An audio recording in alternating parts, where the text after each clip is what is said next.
Assalamualaikum warahmatullahi wabarakatuh. Perkenalkan, nama saya Fiza Unik Sintasi, mahasiswi S3 Sesal Saintika Padang, Prodi S1 Keperawatan.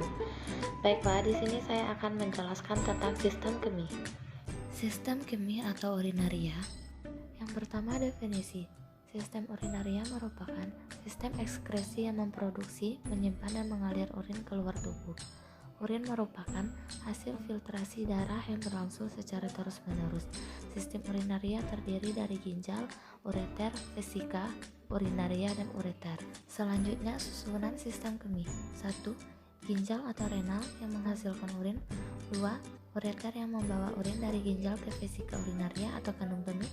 3. Vesika urinaria tempat urin dikumpulkan. 4. Uretra yang menyalurkan urin dari vesika urinaria. 1. Ginjal. Ginjal terletak di belakang kavum abdominasi retroperitoneal, di kiri kanan kolumna vertebralis, setinggi vertebra lumbalis 1,4. Ginjal kanan terletak lebih rendah daripada ginjal kiri karena adanya hati di sebelah perineal ginjal kanan. Ginjal kiri dan kanan terletak berdampingan dengan organ-organ yang ada di sekitarnya, baik pada permukaan anterior maupun posterior. Unit fungsional ginjal adalah suatu nefron yang terdiri dari glomerulus, kapsula Bowman, tubulus contortus proximal, lengkung Henle, tubulus contortus distal, tubulus rectus, tubulus colligentes, dan ductus colligentes. Ginjal terletak di belakang kanvum abdominasi retroperitoneal, di kiri kanan kolumna vertebralis, setinggi vertebra lumbalis 1,4. Ginjal kanan terletak lebih rendah daripada ginjal kiri karena adanya hati di sebelah perineal ginjal kanan. Ginjal kiri dan kanan terletak berdampingan dengan organ-organ yang ada di sekitarnya, baik pada permukaan anterior maupun posterior. Unit fungsional ginjal adalah suatu nefron yang terdiri dari glomerulus, kapsula Bowman, tubulus contortus proximal, lengkung Henle, tubulus contortus distal, tubulus rectus, tubulus colligentes, dan ductus colligentes. Selanjutnya, fungsi ginjal. 1. Mengeluarkan zat-zat toksik dan tidak berguna bagi tubuh. 2. Menjaga keseimbangan cairan. 3. Menjaga keseimbangan asam dan basa. 4. Membentuk hormon eritropoietin yang berfungsi dalam proses pembentukan eritrosit atau eritrogenesis. 5. Membantu pembentukan vitamin D. 6. Mengatur tekanan darah. 2. Ureter. Ureter adalah suatu jaringan yang dibentuk oleh jaringan otot polos dengan ukuran panjang 25-30 cm. Ureter menghubungkan ginjal dengan vesika urinaria.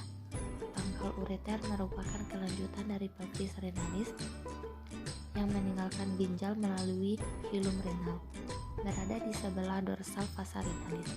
Kedua ureter bermuara ke dalam vesika urinaria dengan jarak 5 cm satu sama lain.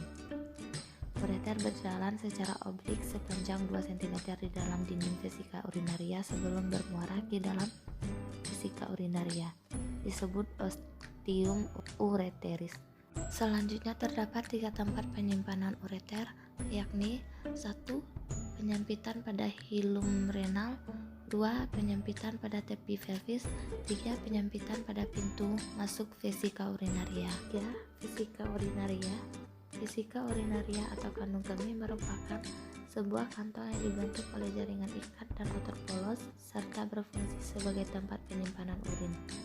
Volume vesika urinaria adalah 2000-3000 cc.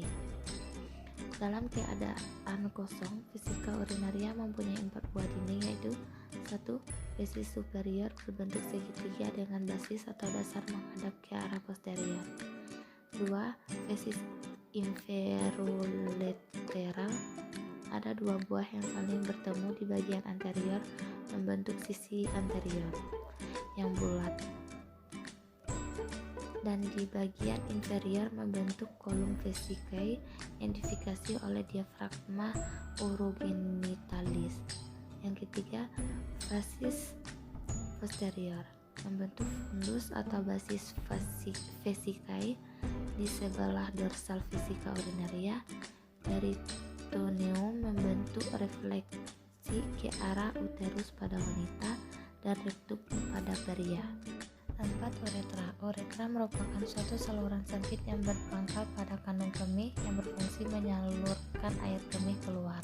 1. Uretra pria. Uretra pria dimulai pada kolom vesikae. Pada laki-laki, uretra berjalan berkelok-kelok melalui tengah-tengah prostat, kemudian menembus lapisan fibrosa yang menembus tulang pubis ke bagian penis panjangnya 20 cm. Uretra pada laki-laki terdiri dari 1. Uretra prostatia, 2. Uretra membranosa, 3. Uretra cavernosa. 2. Uretra wanita. Uretra pada wanita terletak di belakang simfisis pubis, berjalan miring sedikit ke arah atas. Panjangnya 3-4 cm. Lapisan uretra wanita terdiri dari tunika muscularis atau sebelah luar. Lapisan spongiosa merupakan plexus dari vena-vena, dan lapisan mukosa atau lapisan sebelah dalam muara ureter pada wanita terletak di sebelah atas vagina atau antara klitoris dan vagina, dan uretra di sini hanya sebagai saluran ekskresi.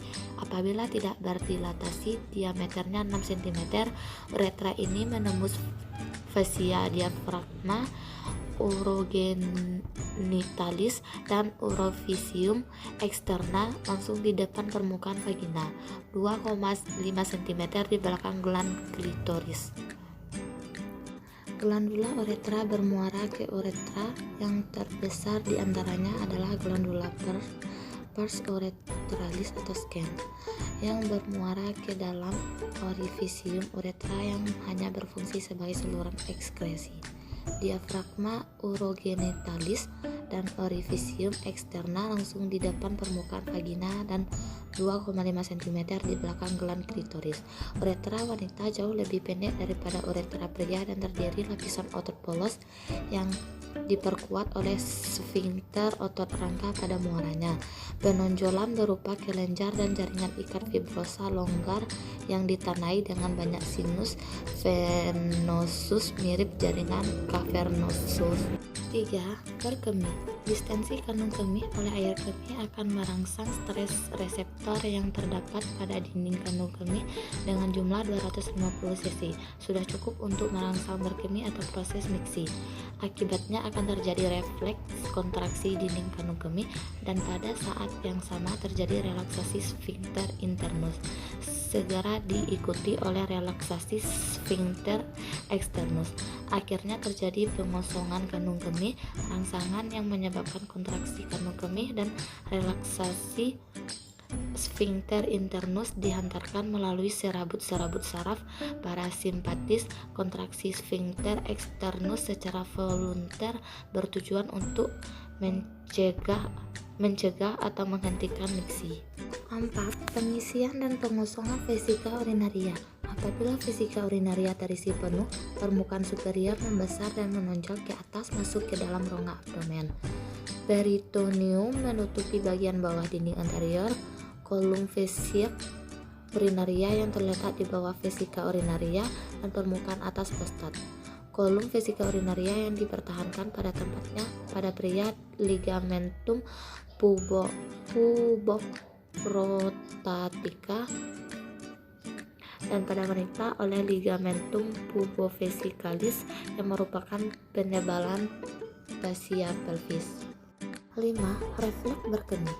Sinyal sensorik dari reseptor kandung kemih dihantarkan ke segmen sakral medula spinalis melalui nervus pelvicus, kemudian secara refleks kembali lagi ke kandung kemih melalui saraf sigmoides. Ketika kandung kemih terisi sebagian, kontraksi berkemih biasanya secara spontan berelaksasi. Setelah beberapa detik otot detrusor berhenti berkontraksi dan tekanan turun kembali ke garis basal. Karena kandung kemih terus terisi, refleks berkemih menjadi bertambah sering dan menyebabkan kontraksi otot detrusor lebih kuat. Pada saat berkemih menjadi cukup kuat menimbulkan refleks lain yang berjalan melalui nervus pudendal ke sphincter externus untuk menghambatnya. 6. Pembentukan urin. 1. Proses filtrasi. Proses ini terjadi di glomerulus. Proses ini terjadi karena permukaan eferen lebih besar dari permukaan eferen. maka terjadi penyerapan darah. Sedangkan sebagian yang tersaring adalah bagian cairan darah kecuali protein. Cairan yang tersaring ditampung oleh sampai Bowman yang terdiri dari glukosa, air, natrium klorida, sulfat, bikarbonat, dan lain-lain, yang kemudian diteruskan ke tubulus ginjal. 2. Proses reabsorpsi. Pada proses ini terjadi penyerapan kembali sebagian besar glukosa, natrium, klorida, fosfat, dan ion bikarbonat ke dalam kapiler peritubuli. Prosesnya terjadi secara pasif yang dikenal dengan obligator reabsorpsi terjadi pada tubulus atas, sedangkan pada tubulus ginjal bagian bawah terjadi kembali penyerapan natrium dan ion bikarbonat. 3. Proses sekresi. Proses ini merupakan pengeluaran zat-zat tertentu dari kapiler peritubuli ke tubulus ginjal seperti ion H dan ion K. Terima kasih.